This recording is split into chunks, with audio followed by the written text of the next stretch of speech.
look in this general direction as we do this. If you could, I don't know, identify yourself and your affiliation with this whole action research thing. Well, my name is Andrew Chadwick, and Action Research is the name that Hal McGee and I decided to apply to the shows that we've been doing in town.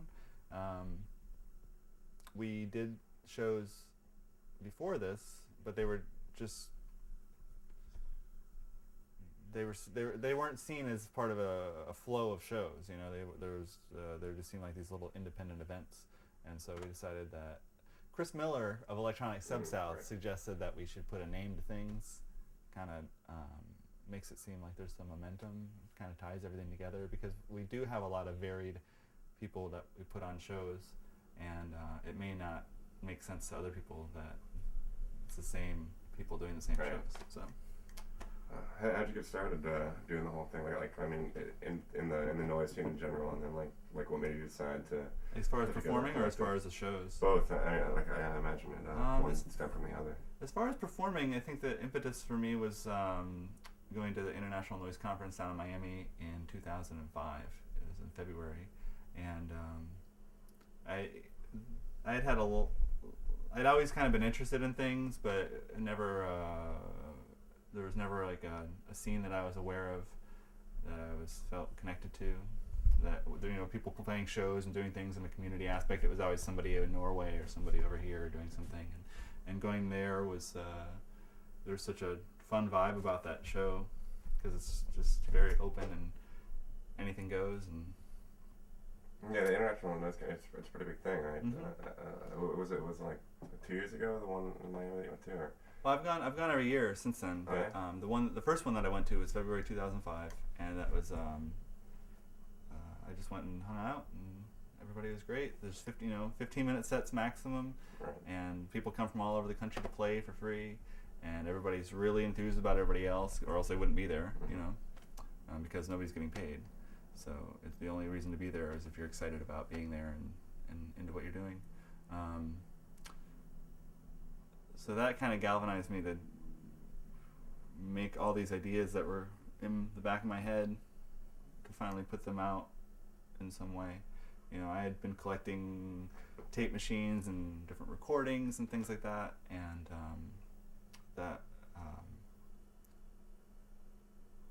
few weeks later I set up a bunch of gear and did a practice, and everything worked really, really well. So well that I called a friend of mine and said, "Hey, I know you're playing a show tomorrow down in Orlando. Can I open up for you?" And he's like, "Yeah, sure, come down."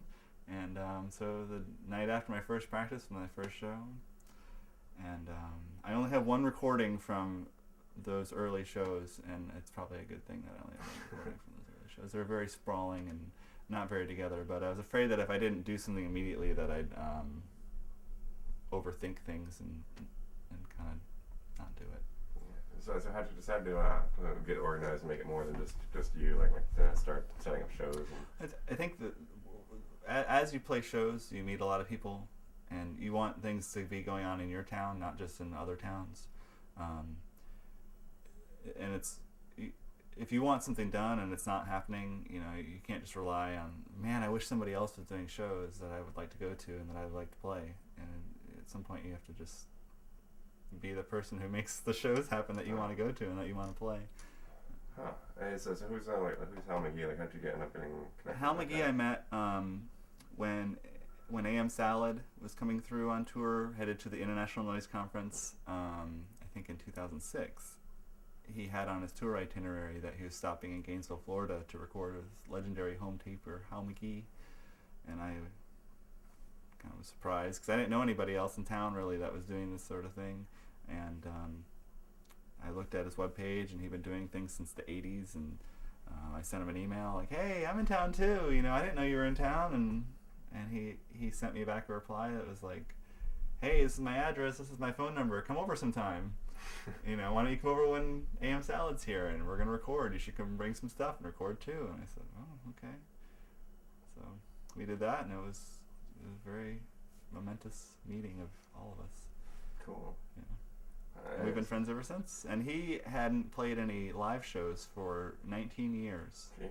He hadn't stopped recording or releasing things. He's released about 180 things. of his own under different names. And but he just didn't feel compelled to do anything live. And when I met him, I was like, "Oh, you should play a show." And he's like, "Yeah, I don't really want to do that." And then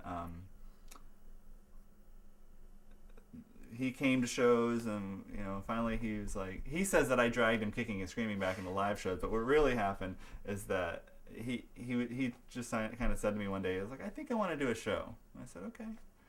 So Wow. so then he ended his almost 20-year hiatus. How And was he's been active ever since. It was great. Was it the first action research thing I went to? I think it was in the warehouse that by the Gainesville Florist shop. Was that like the dawn of it, or was there stuff going on before that? I think that was the first action research show. Yeah. Wow. And was that the one that Hal McGee made his debut at? No, he did it before we started doing action research shows. Gotcha. And so Chris Miller talked you into making a formal thing and developing a name for it and a brand and all that. He suggested it to us that we should, and actually he said, I'd like to help do, because he did the ESS shows, but the things we were doing didn't really fit in with that sort of stuff. But he was very supportive of us doing shows, but he wanted it to be its own entity, and that we should kind of, he shouldn't do it, we should do it, and we agreed, because he has different tastes than we have.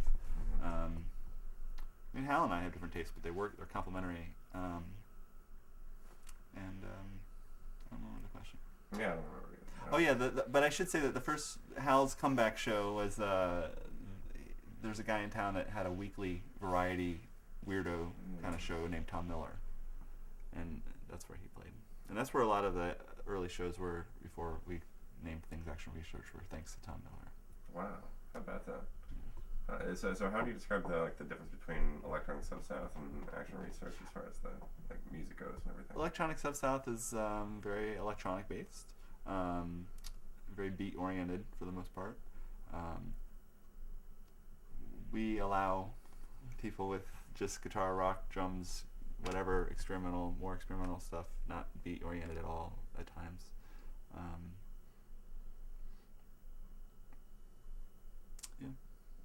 So has there been a big dynamic range of musicians? I guess what's the umbrella of experimental music that you have been running at these shows? Are there really really abstract things and really fairly concrete commercially palatable things as well? Or what's the cutoff? I guess. Curious Hair played, and they kind of have songs, and little poppy elements to their songs. And Charlie McAllister is going to play, who although has one foot in the noisy experimental camp, it also has defined songs and plays songs. And then there's also, although he didn't get to play, but and there's also people like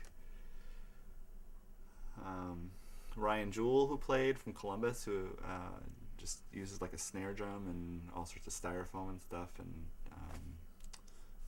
use electroacoustic stuff, all sorts of wild, crazy stuff.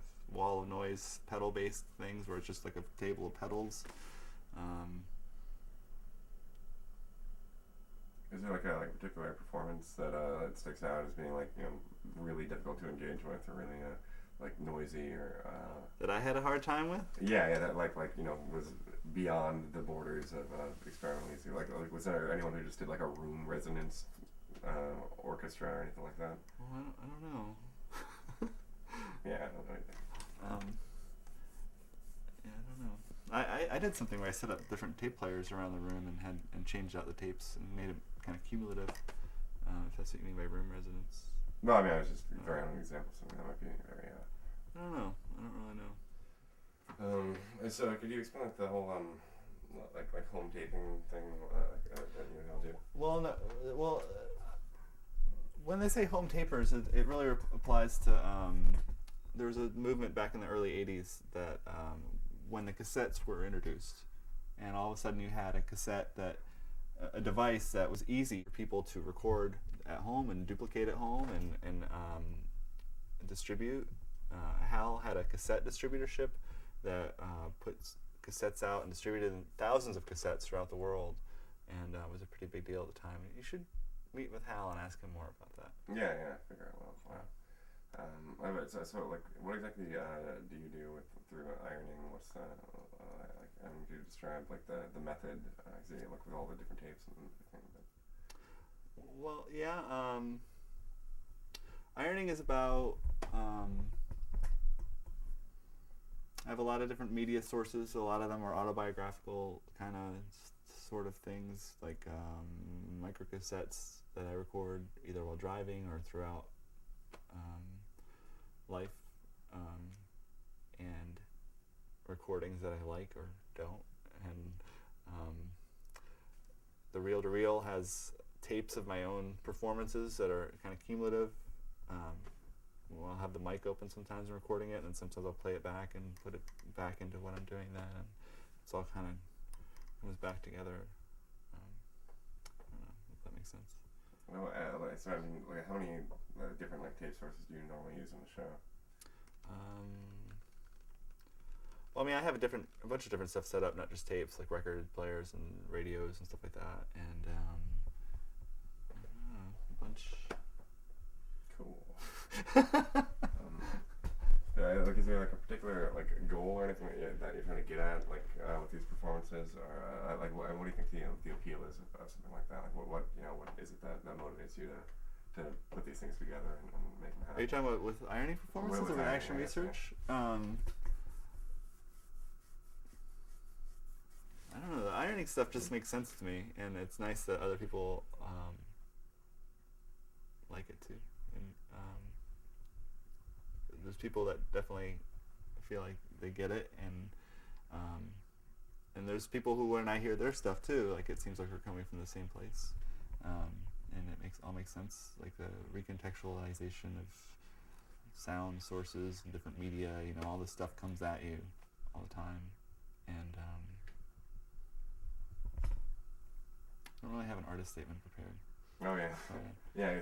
That's kind of a tricky question. As far as the shows that I do, I would like to bring interested parties out of the woodwork, and the only way to do that is to advertise the shows and make sure that people know. I mean, it may take a while for people to hear about it and say, "Oh, wow, I didn't know it was going on," and then finally come out to the shows. But it's not going to happen by just kind of keeping it amongst ourselves.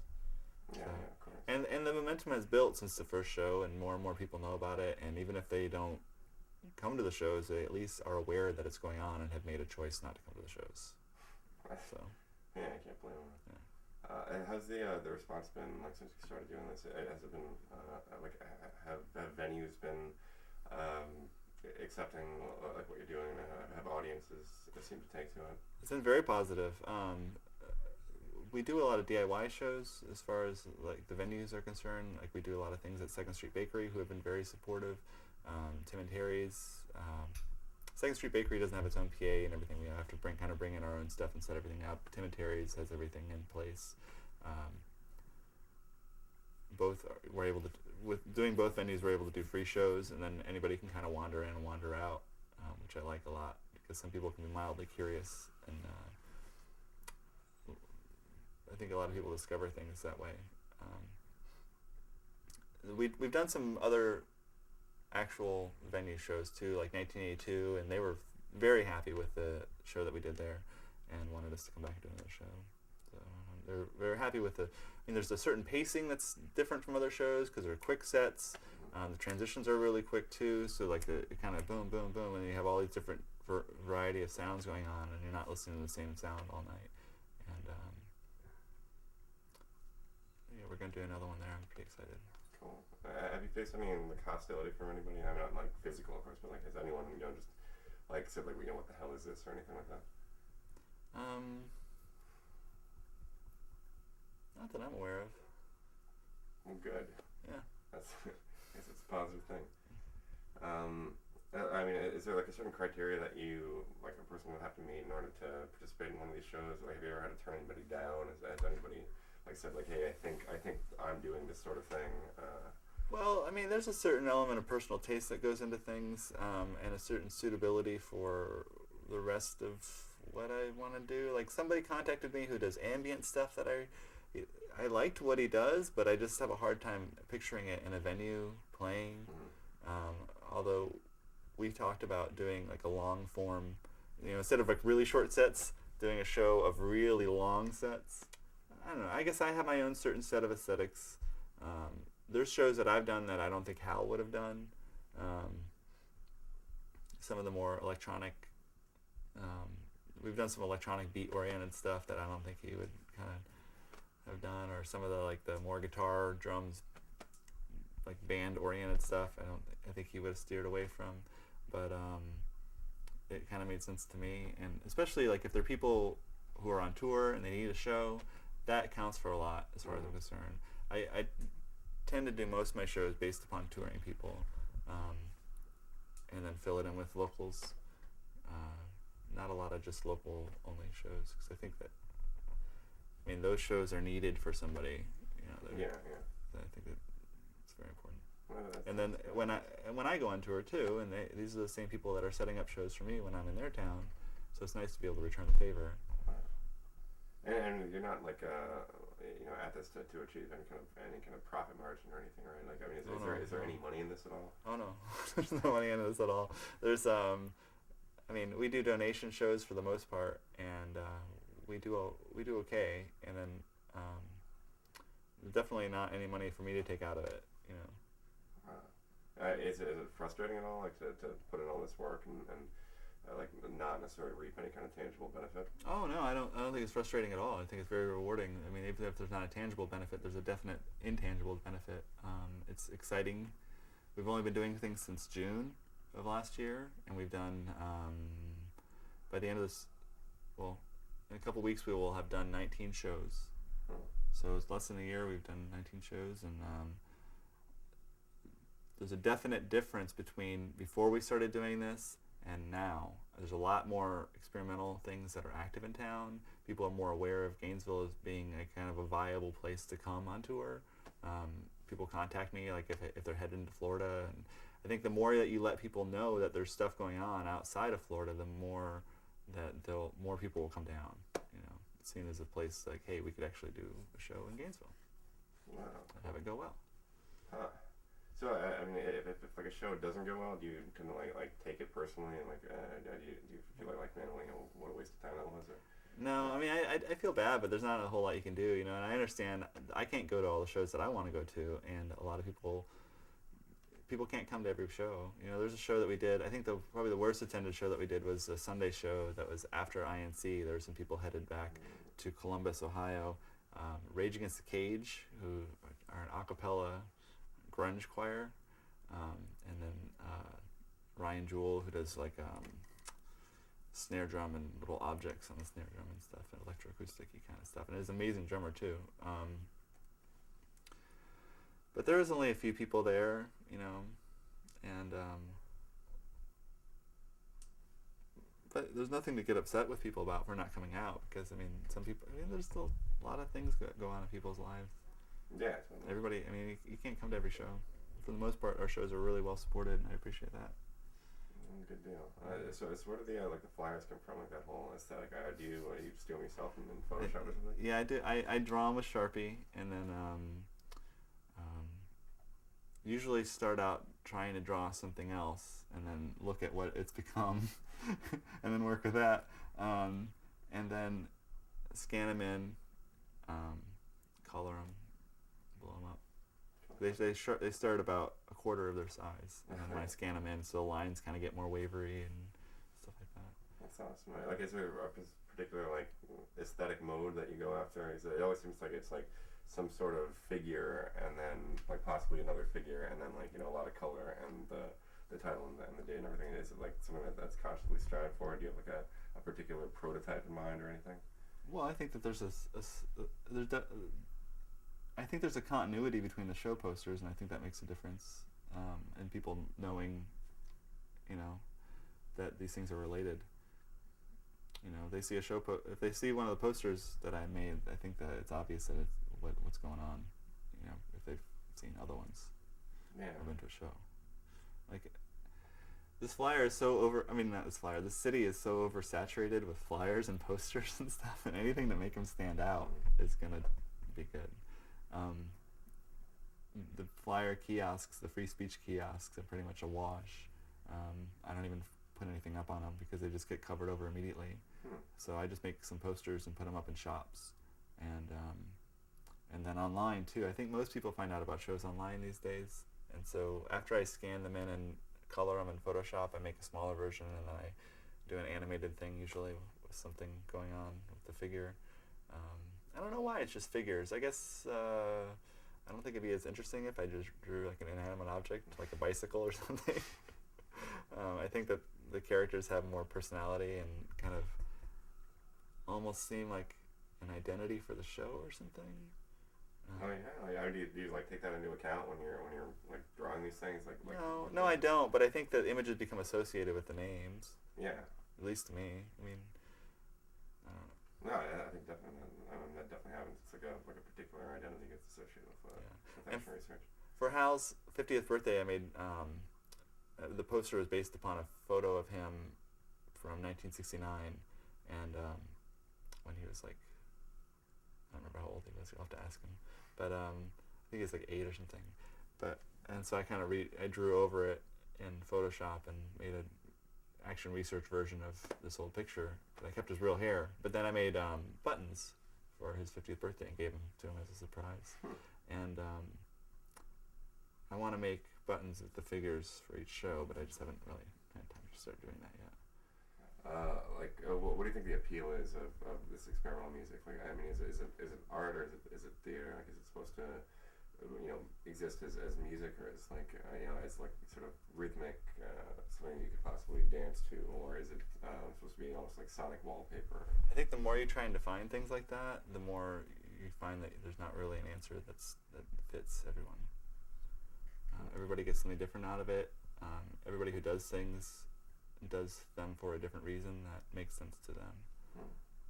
And different, I mean, the genre of experimental or noise music is as wide, or if not wider, as like rock. Like, you're in the rock section or the pop section or something. It's just, it's an absurd little tag. And so much stuff gets lumped in the experimental or noise section that it just covers so much ground. And different things resonate with different people for different reasons. So how do you make like the determination, like when booking shows, like how do you decide if there's just an act that's completely terrible and unlikable? Like I mean, what sort of informs that decision? It's just a matter of personal taste, I think. And I'm not the only person doing experimental shows in town, and it's not like, hey, you can't play in town. It's more like, I mean, I don't necessarily want to put the effort into doing this show. It's not. It does take a lot of time and energy to put on the shows, and there's not everybody that I want to do that for. Wow. I mean, is there any way you could sort of contextualize the personal taste that you have? Like what? Like, is there any sort of experimental music that would be like, obviously distasteful, or that, like, if it was just someone going for something that was kind of like just an unlikable idea, or I guess what would bad noise sound like to you?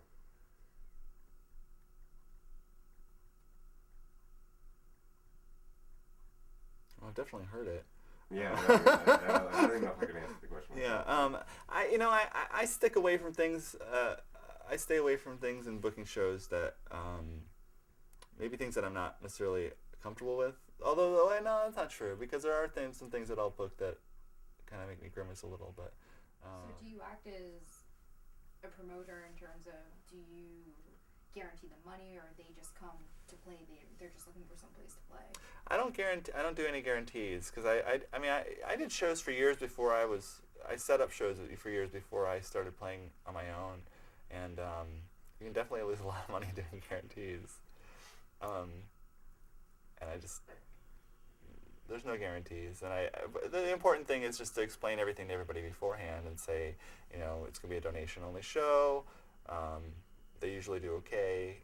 We'll give you a place to sleep and something to eat or something like that, and hope for the best. Or, it's about the best we can do. And most people touring the experimental noise scene are comfortable with that level of commitment. But I definitely do make sure to pass around the donation bucket and actively solicit donations, because I've been in other places and played shows where that wasn't done. And it's kind of an afterthought, like, oh hey, like if somebody walked up to them and handed them money, then I guess they'd take it, but they weren't actively going up to people and trying to get donations for gas money, and it makes a big difference. And there's times when I didn't have a job and I was playing shows, and people would ask me to come play shows, and I'd have to say, I have to have gas money. I mean, everybody has to draw their own line somewhere, but some people, when they're on tour, I guess, have other means, or maybe other shows do better for them, or maybe they're just hopeful for the way that things go here. And things here usually go pretty well. I'm able to give people gas money, at least.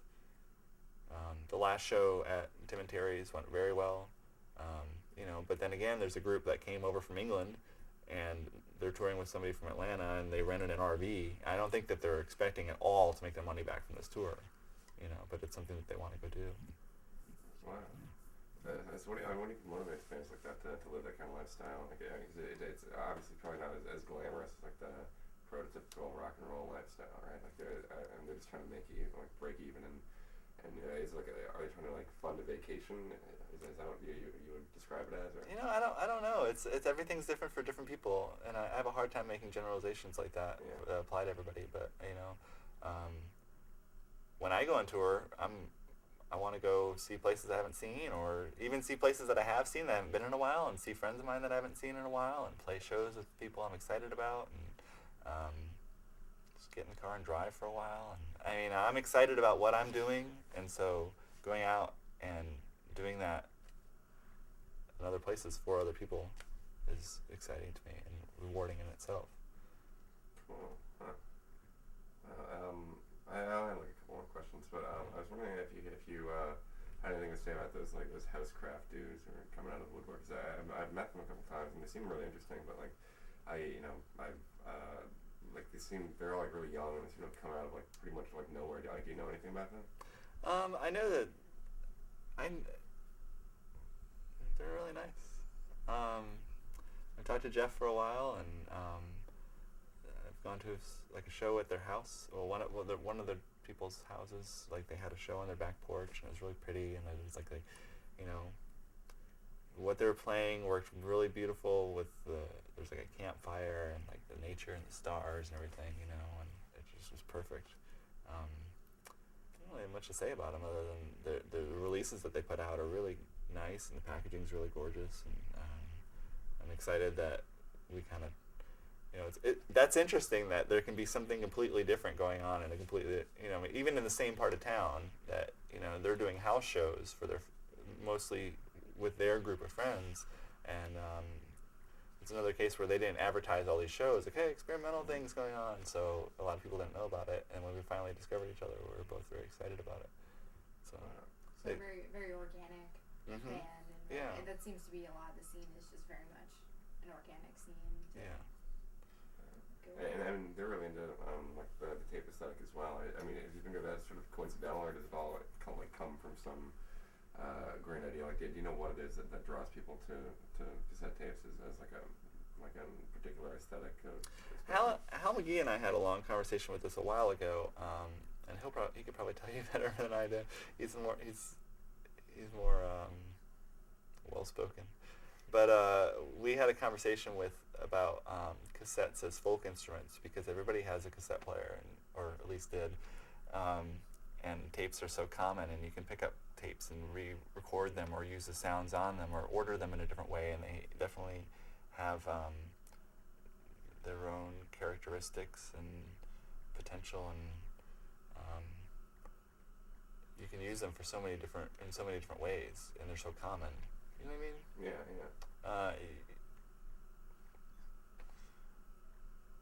I think that's part of it. Is people have, But one of the things with ironing was that I wanted to use what I had.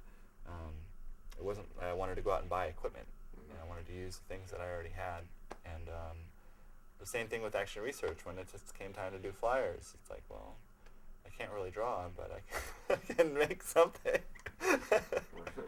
And I knew how to do the things that I knew how to do, and that worked. Cool. Where'd the action research name come from? Yeah, I see that. That's just a convoluted story. Oh, really? Yeah. More trouble than it's worth. I mean, I can tell you, but it's just Yeah. It could go one way. it seemed to fit. We went back and forth between a lot of different things, and then that seemed to be the one we settled on. Hal and I were both happy with. Yeah, it works. I mean, it definitely fits. I got one question left. And where do you see action research going? I mean, like big plans to expand it to anything greater, or do you think it'll just sort of perpetuate itself until? I don't want it to expand it. I mean, I'd like more people to keep coming, but I don't have any illusions that it's going to end up filling a huge venue. I think I like, even with I do a label for ironing and associated things and other people, but I mean, it's like a bedroom label, and I have, I get things out, but I don't think that it's going to, I think I have realistic goals for it and realistic expectations for it. And the fact that the shows are happening and that there's momentum and that there's people coming to them is enough for me. I mean, more people would come, that would be great. More people donating would be great. I'd like to just make sure that they keep happening in town and that there's still a venue that's we can do the shows at. And I think the more that these things are going on, the more other people discover them that also do those sorts of things, or maybe they hadn't thought about it, but when they go to a show, it hits them a certain way, and then they start something, and so it kind of makes everything kind of snowball into something else. I mean, I think that there's a lot more shows going on now than there used to be, as far as this sort of stuff goes. And even Electronic Sub-South, when they started, one of the reasons he started, he doesn't do electronic music. He doesn't do it for any of his, he just wants to go to electronic shows, And I do it because part of it was because I have my own stuff going and I want to be able to play and put on shows for people to come through town. But with Chris, he ended up it got to a point where venues were asking him, like, hey, do a show here. And it definitely built up to something. Wow, that's awesome.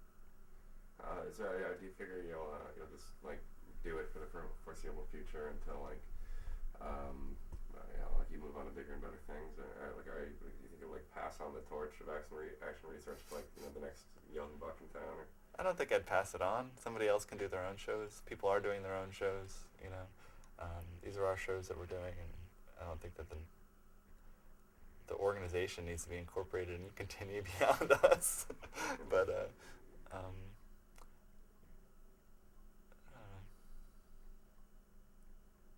don't know. I guess you put it quite succinctly then.